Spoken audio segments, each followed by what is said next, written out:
Yesterday, when I sat in the hall with the teachers,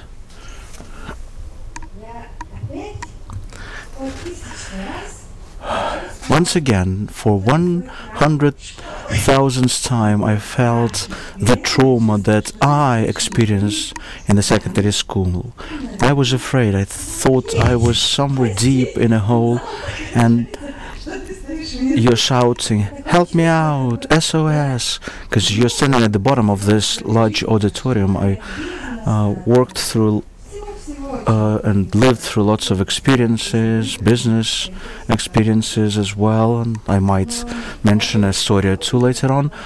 But now I'm writing the PhD thesis on self-organization, decentralization of services, educational and social services, and the only time in life when I'm shaking inside, when I need to speak at the panel in front of the professors, teachers, and regardless of how much I know, but inside of me there's this memory alive and kicking, which you theoretically could label a trauma. So from the onset, let me mention the following.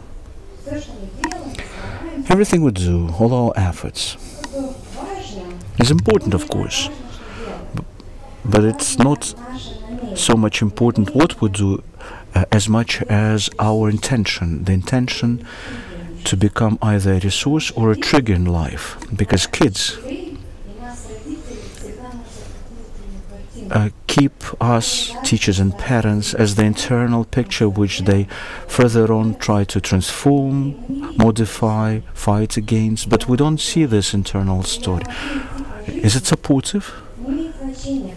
Can I walk along the life path facing various challenges, but I still keep this internal picture of being constantly safe?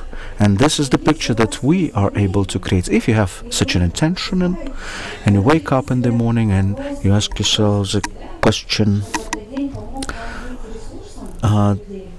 to use this day to become a resource to the people you're going to meet through the day, then things will start changing on their own. Because based on various theories, it's the intention that goes deeper than strategies or tactics, because that's an internal choice.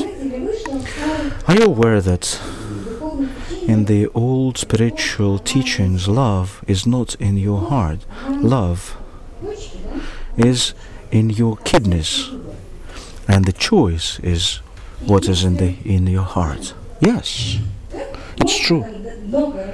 Yeah, you can discuss it a lot, how come this happens, but when we make a choice in the context of our intention, it becomes the context in which we operate. I want to avoid complicated terms and notions, but I would still make use of them. When we have heightened concerns and adrenaline surges high, then we walk like this. Keep your kidneys in warmth, and when your kids were running wild outdoors for 7 or 8 hours and are excited, in terms of tolerance, keep track of your spine and kidneys, warm up their kidneys, and that's when they feel love as absolute safety. Conscientious love in your heart could be deemed as a choice. I changed my presentation, so there might be some mistakes. When you work with kids, it's not the language that works. They don't accept words that easily. We need to operate at a more emotional level, group dynamics, action, reaction, and only slightly change the rules of the game, offering some new ones. And when you tell a person, don't be angry or don't fight, that would never work, because it doesn't sets off the mechanism that should rule it, like the brain. The more we work with kids, the deeper we go in the experience that is stored in your body, various traumas, subconscious resources. But still, words have meanings, and sometimes I will lose track of them, and I would ask Svetlana to help me out. It's not a theater, because words could not always convey the meaning I invest into them. So I shared some of the conclusions that we have generated when working together with this nationwide schools with kids of various ages. This is not yet a theory, because the validity comes with 2,000 plus cases. Then we would formulate it as a theory, because when we deal with the cases in particular schools, I carry out a supervision and reflection as to what did you do and what have changed, because people not always know what caused what, and for you as teachers and parents would allow you to come back and recall, oh, that's worked for my child. When he's enraged, that's what works. When I just softly put my hand on my child's shoulder, it works for mine, it might not work for somebody else's, but we reflect and we recognize which interventions and worked successfully. If it's a repeat experience, then that might be a trend. That's an non-validated experience that I would wanted to share with you. You can see different faces. That's how kids, teenagers look like. A metaphor that I use when summarizing the experience of different age groups, I actually call them not ages but grades. And you have kids of different ages joining first grade, second grade, etc. So, the first and second grades is a bed. That's the morning when your kid wakes up and says, "Mom," and we run to them, embrace them, and start playing with them. In Lithuanian, it's kutuliatsa. It's very corporeal indeed. Lots of play, game, corporal intimacy, safety, but at the same time, as soon as I wake up, I am in the state of stress straight away. That's a small birth from internal into an external. It's fear. That's why we help our child to return to a safe environment. One of the most important times of the day is the morning. How was your morning?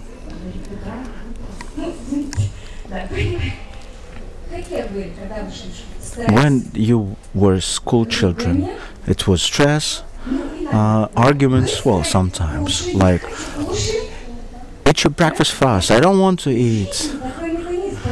And then in life, similar mechanism will switch on when you just hate your mornings. But that's wrong.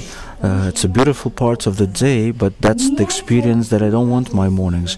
Change your experience. Morning is the resource of your day. Let your mornings be fun and crazy and kind and clever and deep, but it gives the right impetus for the whole day. So, a bed. Grades 3 and 4, that's a door. Door is always open, right? Have you been born in the trolley bus? Keep your doors closed. Why? Because there is more interest outdoors. That's where you have your friends and your clubs and your teams, not indoors. We no longer read them books at night because kids are no longer interested in this. There are so many more interesting things outside the door, outdoors. And friendship, because the most important challenge and value in this period of time. So allow them to stay with friends, to bring the friends home. Why do I claim this because in our courtyard nobody allows to bring kids home. In my family, at night I have 8 to 10 kids easily. But they open up, they come to us, they ready to talk. And what's important, you create a space where they could safely tackle their emotions. Grades 5 and 6, window. Why? Because at that age kids are interested in social life. How does the grown-up work operate? The triangle of dramas.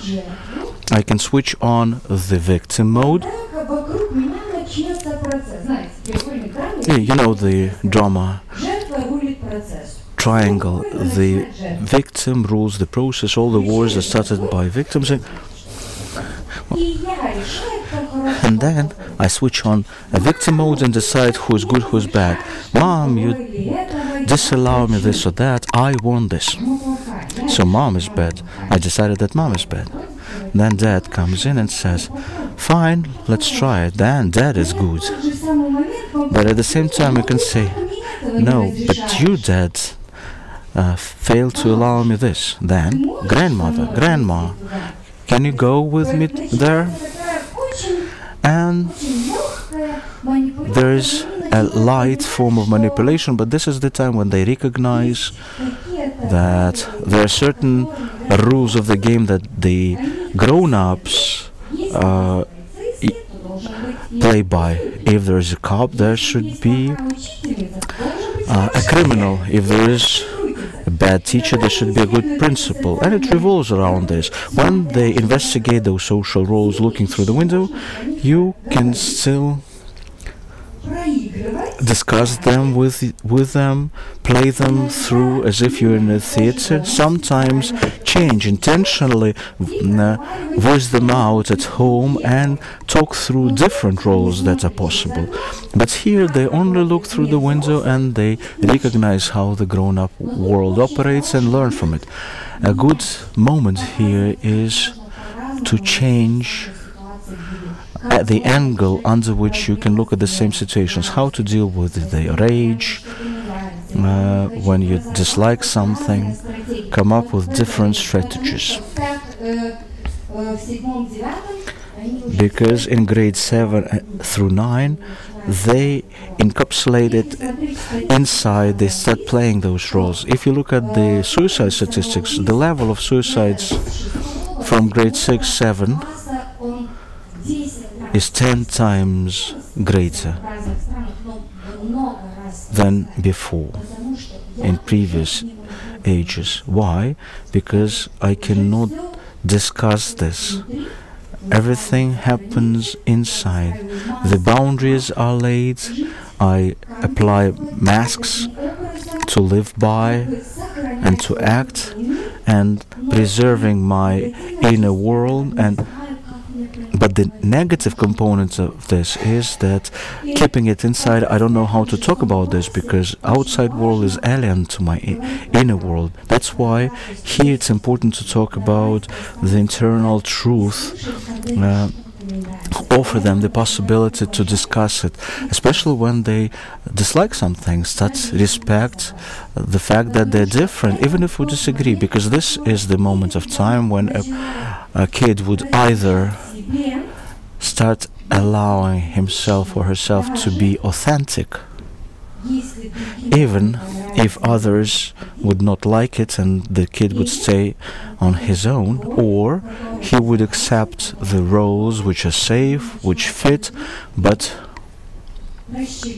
inside they start dividing him and creating the distance between what I want and what is allowed and what others treat as the right thing to do. That's where lots of depression and sadness appears. I cannot stay with myself, with my inner world. That means there are other people where I can feel that kinship. Not with people necessarily who are around us, and that's why the teachers asked me, how come they discuss it with you? Stayed we stayed with them for years, and you within 2 hours learned all that? It's like with a passenger on a train. It's sometimes easier to talk to a stranger, than with people around us. So when we come to a group of kids, our main rule is we should create a safe environment at the get-go. And it happens differently. We sit down, for instance, and they tell us, well, we don't want to do anything now. Well, then we do nothing for a while. Just sit. And then they had enough rest, or start listening to their music with swear words, with weird recommendations, but we sit with them and listen to it, getting equal and staying inside their world, not trying to change it straight away. And then we can start sharing our experience with them, other people's experience, that we feel fearful when we listen to their songs, and, well, you know what I mean. Grades 7 through 9 is a very difficult period of the middle. Sometimes you wish you can break this mirror. Sometimes we like it, sometimes we hate it, sometimes it's a distorted mirror. Once my daughter told me, Mom, how come I can see my legs, hands and belly, but I need a mirror to see the entirety of me? This is the time when a kid needs a true mentor, a person who would not teach him life, but would reflect him. What does it mean to reflect? Can I repeat to you what you just told me? And then, when I listen to you, I hear this, right, Svetlana? When we talk, sometimes I just give back what I heard using your own words. Because sometimes you just don't have to teach anything to a person, just help them to listen to themselves. This is the age when there is a huge willingness to be accepted as is. There's a story somebody shared with me in the last group, and I'm grateful to that person because it's a repetition. A kid was good at drawing or is good with math, and at some point of time they start hating math, starts ruining their drawings, or a girl looked like a princess and started wearing goth clothes, creating a different space. What are the thoughts? What happened?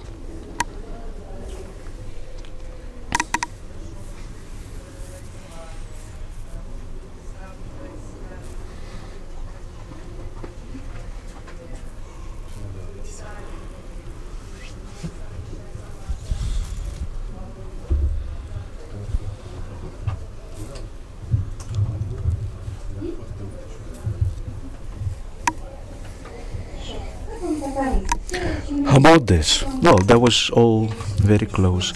I draw for myself. I do math for myself. Not for you to see a great mathematician in me or enjoy my nice drawings. When I give a compliment to a little kid, oh, what a beautiful dress, or pretty blouse, they say, oh, don't say that, they claim. I am pretty, or not. Another example, I have a client, a girl with a schizophrenia. Now she's more or less okay, she's back to university, but once she had a serious challenge, she lost a phone, she had to come to me, but for such a person, a small trigger already evolves in a large internal conflict, and this person might get lost in the city because she might lose consciousness easy enough. She came to me in 1 hour's time, and I started being glad. I said, ooh, cool, great, you managed to bring yourself together, you recognize everything we learned. She looked at me with the strange gaze, and I can sense that she dislikes it. And then she claims, I don't like that you are happy that I managed to do this. And then I said, well, do you want me to accept you in any state, even when you fail? Will you love me in my worst case scenario? Do you love me when in the state of hatred, when I am studying for a month but I fail? Do you accept me if I fail to draw such beautiful, pretty pictures, if I do not share my talents with others? Do I still have place in your dreams if I fail to be ideal all the time? And the threshold. That's grades 10 to 12. Why is this age called a threshold? So we have bed, doors, window, mirror, and threshold. Threshold is the age when kids start thinking about their future and what they want to be in their future. They come to me and they ask, give me tools to help build the strategy for my upcoming life. I have different interests in life, so what should I learn to be able, for instance, to create a family? For instance, I will be a teetotal. I will not drink alcohol. I don't want to be like my parents. So at this threshold, it's quite clear that kids are ready to build a strategy different from that of the household. Even if you have the most beautiful family, you build the house for your kids, you created the business for them, but they don't accept this and they go and live as hermits in the forest. That's the age when what's important, and that's something that school is lacking. Probably in Lithuania, probably in Ukraine you do have it, but in Lithuania we don't have enough out-of-school clubs for kids. But for kids of this age, it's important to learn how to learn about the outside world, learn the history, sometimes painful history. They already carry lots of pain inside of them, and listening to the stories of other kids, how they survived this pain, how they broke up in relationship, how they evolved, it doesn't only help them to build compassion, but also the faith that they can find their own path in life, to be themselves, to realize themselves, and to really become a happy person. Often enough, we start at this age discussing the use of alcohol and drugs, but they say, well, but that's great. When I am tipsy or high, I can dance, I can talk, I can open up, because the very next day I can claim that that was not true, because I was drunk. So what this is all about,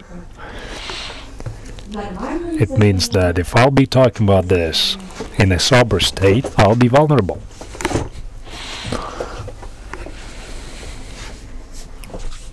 How much time do I have? A lot of time. I'm going to show you some slides where things are mentioned in detail, but I'm not going to discuss each and every item separately, because many of these things have already been mentioned. However, some of these things are going to be quite interesting for you, because they have been proven and tested by me. Now, what's interesting about the little ones, and it doesn't matter, it could be a family or it could be a class of kids, so bringing them back to the family is a very good thing. Every half an hour in a class, maybe 15 minutes, you just make them feel like they belong to the team, You can just send them some kind of message. They can applaud, or you can say, those who hear me, jump 3 times. And this is how they feel like they are one team. They are not different. And this allows them to avoid this fear of departure. And with little ones, they sometimes show aggression. They become hysterical during the last class when they realize that they are not going to see each other anymore.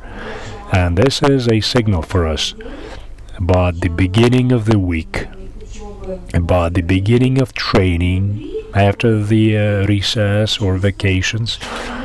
And this is when the kids feel like they have been abandoned.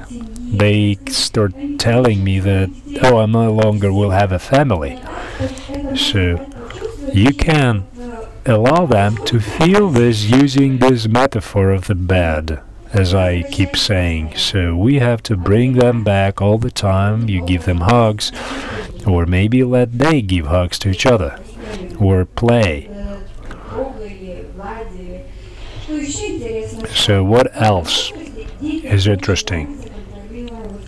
Kids love to control their body at this age. If I freeze in this or that form, if I create a structure, or if I need to respond to something rather quickly, it's not that they just like it, they feel it's important because this develops the will and concentration and the ability to control, to get hold of yourself and then lose control. There is this game which we call 3 wishes. So it could be myself or somebody else from the classroom, and we offer a topic. The topic would be the rules, and 3 kids will be making a sculpture. So one comes, so we are talking about the rules, and one is making this figure. Another one comes up and he is doing this. Oftentimes they show like this, and then there is a 3rd kid who is emphasizing on certain gestures, and we see a picture that somebody is scolding another person for doing something wrong. It's a good topic, but it's not about the rules. It's about violating the rules and the consequences. So we have discussed this. Then we will have a volunteer who can change things. He will change the finger into another gesture. Then he will work with another one who was scolding. So he will transform him into a hugging person, and then for the 3rd one he will lift his chin up, and the picture has changed, and we are discussing exactly what has changed, and you can replay this many times. So this is a reflection on physical concentration, and you are showing a social situation in this case. What else? They are ready to accept others. They are ready to thank others just because they're next to them. And then later, they thank for something. In this age, you can show empathy, and empathy should develop from this very age, because this is when they're still open for empathy. The feeling of self-confidence can be developed through the understanding of love and that they are loved. It's very hard for me to do something, but I'll do it because they love me. It could be a teacher who loves me, God who loves me, or friends if I don't have any love in the family. So, and then age 3 and age 4, boys and girls. Don't make them make friends. Give them assignments based on the idea that boys and girls are different, and create situations where they can share those different views and ideas. If girls are drawing, boys will be using glue and gluing paper. So we are investigating love through the eyes of boys and girls and build bridges and interaction. Create some common topics where they can manifest this difference, because this is when you start building trust and respect and prevention of bullying, which can transform into boys versus girls and so on. So, studies of social roles through theatrical performances is very good. You can replay all kinds of situations. What's gonna happen to us? Let's demo what's gonna happen at home if I will get an F for a dictation. So we are role-playing this. And then they say we apply these situations when somebody has a conflict in the classroom. So we role-play, we find a solution. And then you don't need to tell them that this is a model for behavior. They will remember this themselves. Because, again, through this theatrical performance, through role play, they are putting on those roles themselves and try them on. There are no bad or good people, but you can show how a situation impacts my behavior. It could be fatigue, it could be fear, and you will be able to see the reason for certain behavior. And there are some cases when you can draw a picture already at home from this age, but it works also with older kids. So I'm showing my best qualities, some creative skills, and I'm honest, I'm telling the truth, and I can show love. So I'm showing my best qualities. So we mention this. And then we add when others are with me. In this kind of situations, when others are listening to me, when they ask me for help. So then we draw another picture, my worst manifestations. When I get reserved, when I close up, when I'm very sad, when others are not listening. And let those pictures be put up by the kids on the walls so that they could see everything, so that it could be open before everyone. And then if something happened, I can just come up to that wall and have a look at the picture. And then I will see that it was my mistake, I wasn't listening. So I see that in this case this method helps. Of course it doesn't work exactly like this, but it's important for me to understand that I'll be developing the best qualities in me, and I will understand what triggers those responses, and I will be able to collect a summary of those triggers that really work in this team and what kind of motivators apply to this specific team. But this is very important for accepting each other, for understanding that I can be both good, not so good, based on the situation. Also, we specifically teach the kids and the educators and the parents to notice when your child is going beyond the window of tolerance. Everybody has one. You heard about this. And it's different. So there are different irritants, different triggers that you can handle without going beyond the control or controlled actions or emotions. There are two main areas in this case. Number one, when I am very much excited, there is stress, lots of adrenaline, and there is a tendency that I will go beyond that window. Both ways. I could just go into helplessness mode completely and get depressed, or I can become aggressive. Then there is another form, which is manifested during the times when I take vacation, when I do nothing, and suddenly I have stress. I'm resting. I'm not supposed to run around and go crazy, but I become depressed. And you know that this is happening. So when you end up in this kind of helplessness mode, inside of you, you start developing triggers which spontaneously are manifested through emotions. So it's important for you to understand and to notice when you are risking this change. It's like, at 9 p.m. this kid is already excited and he wants to eat or he wants to play. I already see this. We are going beyond. We are now going through that window now.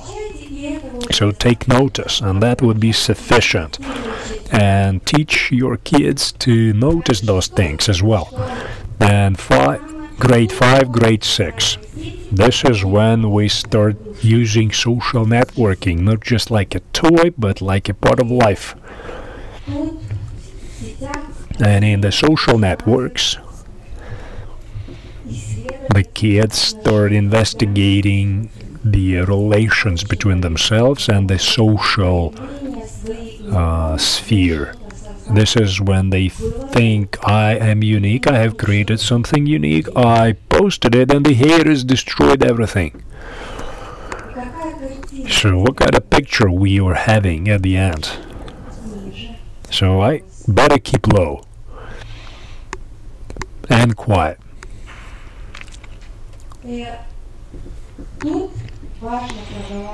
It's important here to discuss bravery, courage, being yourself, even without expecting to be liked. Because when you test things, when you post something, you write something, you're developing a skill. We don't have anyone who's famous who became famous overnight. They all went through this transformation period. They were investigating and they were trying to understand what's acceptable. So oftentimes bullying translates into social networks, and they develop this picture of the world where I can use my cunning skills, my charisma, and fight back, or the world will destroy me. And this is a very interesting topic, because, it's usually not as open, it's usually more quiet, and this is where you can give assignments within the context. So I'll tell you about one case. For the last decade, the growth of different groups and communities and social networks compared to the growth of hater communities is as follows. There are 10 times more groups of haters than other communities. If someone's interested, I can mention the name of the book later, but I just can't remember this now, but it's in there. Now, what do we see here? The topics of death, of God, different cultures are interesting, not just the roles, but also the values that the society is living by. And they start learning about the world and the qualities of the world and the cultures through the social network. Then grade 7-9. It's no longer safe to express yourself, and you stop hearing personal stories of the kids. You just look at presentations of a certain roles, some cliches. They're wearing masks. They're all very reserved and closed up, and oftentimes you start the discussion from mistrust. Now we start discussing sexuality, but not between boys and girls and love, but it's about body shaming. When we invite them to play some tactile games, even using the Aikido format, they somehow freeze. They feel shame, and through the shame they manifest the topics of bullying and sexuality, because sexuality features two very explicit forms of manifestation. It's art, and I am showing myself through art, through my uniqueness, or through brute force. That is also a way of showing yourself. I am better than everybody else. Mom, I'm popular. I am already popular, Mom. That is a way of manifesting force, because creating is no longer safe. So I'm gonna choose different forms of force through recognition, through power, words, body. So we have those emotional explosions and show of force that has to do with sexuality. And then in this age, it's important to understand that this is where they develop new skills, no longer baby skills, right? We develop these rituals where we draw little me, and then this is how I'm growing, and then we pretty much discard those pictures. This works as a therapy, but it's enough to just talk about me growing and becoming different. In my body, I'm becoming stronger, more important, respected, recognized, with many opportunities. And how I can talk about this. Lots of pain, frustration, internal conflict, which is manifested through different forms of negative emotions.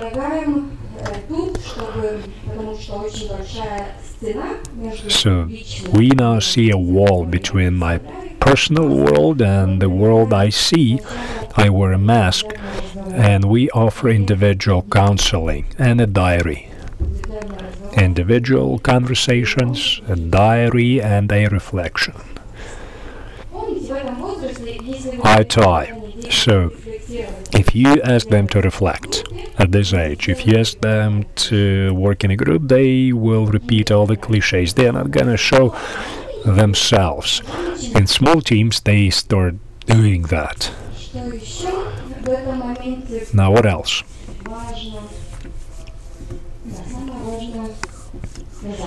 I already mentioned this, it's important, and also this slide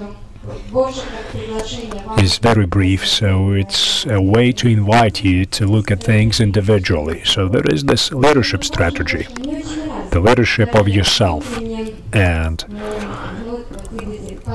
this punishment, right? Internal punishment. You are sitting here and you are lazy, and that's another form of leadership. It's not very effective, but it works. If someone's interested, you can use contact information. You have, right, a test. Sveta here has a test, and it's been translated into Russian, so you can use it. You can see what kind of strategies work and whether I like them or not, because there are other things, reminding people, visualizing, internal conversation, sometimes gifts to yourself, and other forms. But I just wanted to tell you that there is already a research, and there are tools and tests, so just try and have a look and discuss those things. And I discuss these ideas with small kids as well. So if something happened, what would you do? And then we start discussing. What about other opportunities? So grade 10 to 12, intellectuality. It's no longer about the body. It's no longer about me. Now we have relations with intellect.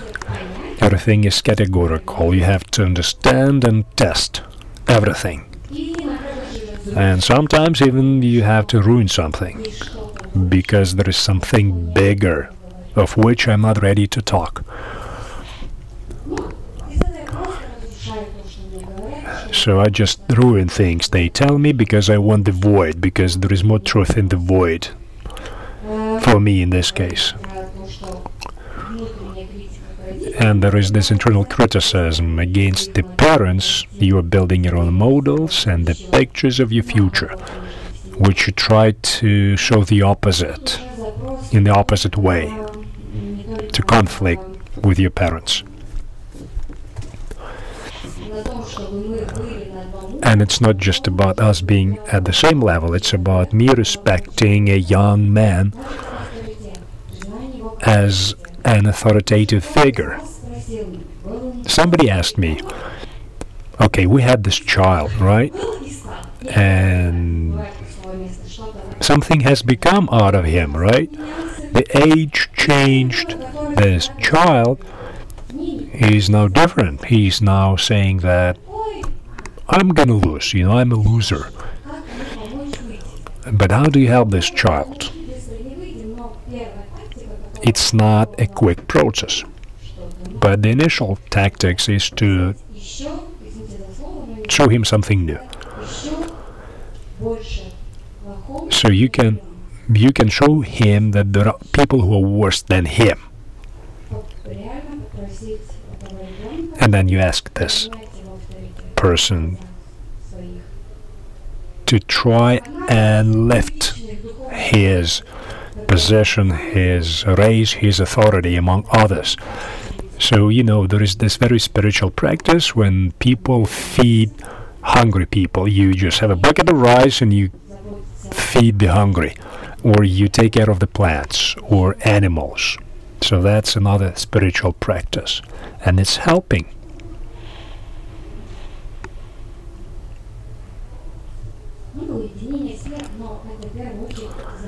Well, you're showing care about the others.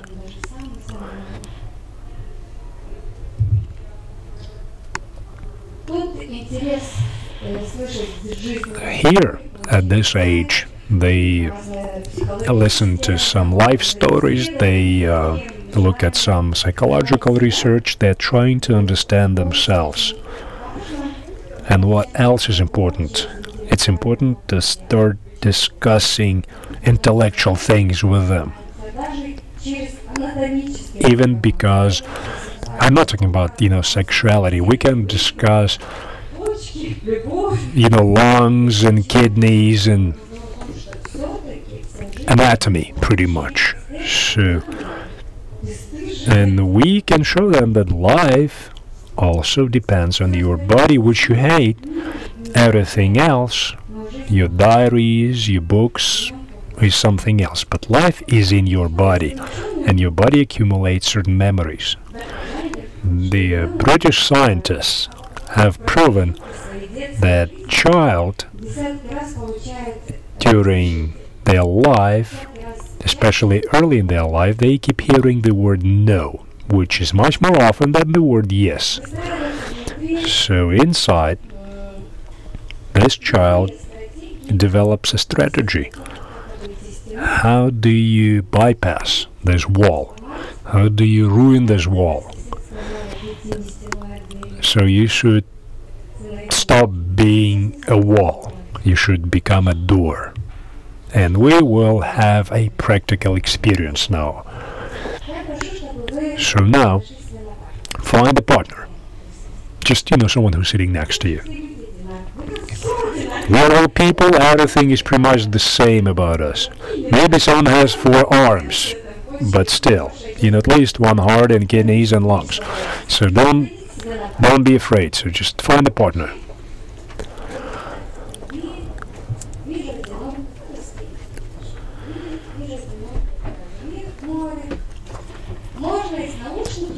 So,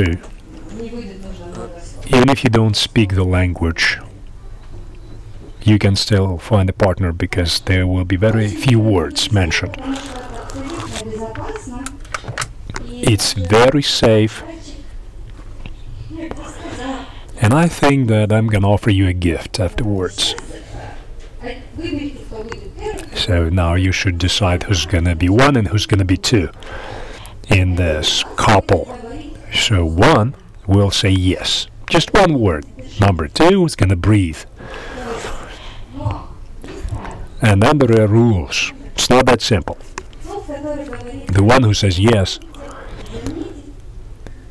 try and take notice of the breathing pattern, and then when somebody inhales, when number 2 inhales, you say yes, yes, yes. Not just yes, yes, yes, but just, take notice of the inhaling pattern of the number 2.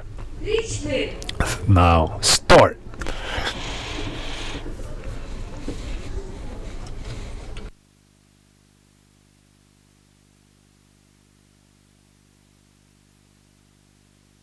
I don't hear you say yes.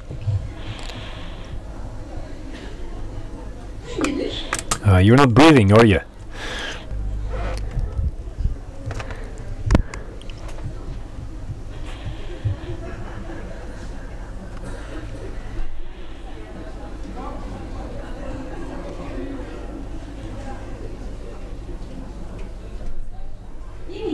And then switch. But try and hear. If you don't hear, see how the breast raises and falls. Just, try to notice the breathing.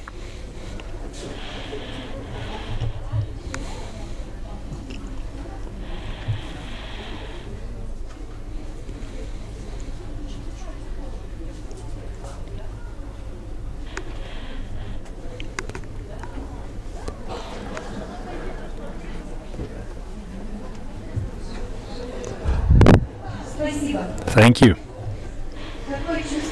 Now, what kind of feeling you have? Confidence, what else? Relief, safety, positive contact. See? This is a good exercise for morning and for the evenings.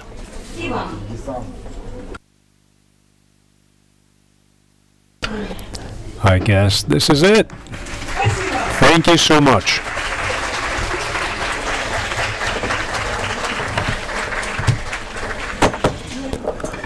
It looks like there are no questions. Or some questions. I guess no. Okay, thank you so much. Or there is one. No.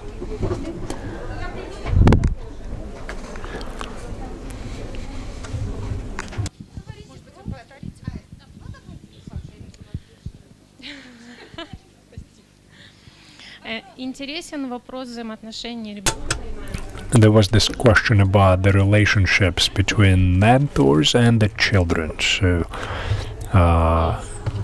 they have to show more acceptance, right? Yes, definitely. They have to show deliberate acceptance. Definitely.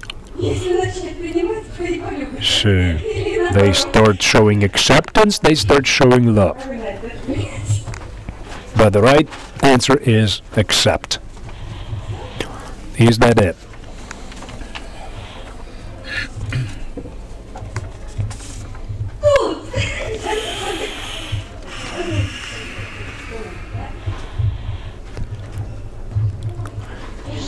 I forgot to advertise myself. October 20, Katerina Yasko will be visiting your city, and we will be talking about those different styles of leadership, about involvement, about motivation. So it'll be a new twist to these ideas. We'll be discussing the ways of involving kids. Thank you for this class, and it might be a far-fetched question indeed, but still, recognizing all those principles, we, for instance, acknowledge that lots has been missed in our relations with teenagers. What should be our first steps to redeem? Well, calm down and don't try to hurry up and start emphatically squeezing love from your child. Well, sorry for irony, but first there should be compassion towards yourselves, trying to recognize why it was happening in our lives,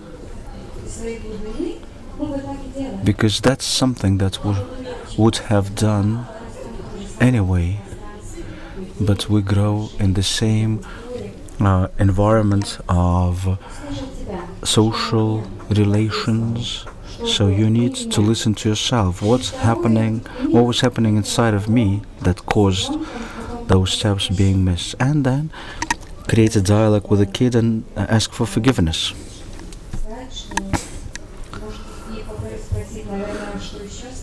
Asking a child what's left and ask for forgiveness, because it's not your fault. Speak about friendship, acceptance, because it's important for a kid as well to accept you fully, completely, with all your contexts and difficulties. And you have to ask this for this acceptance. Thank you.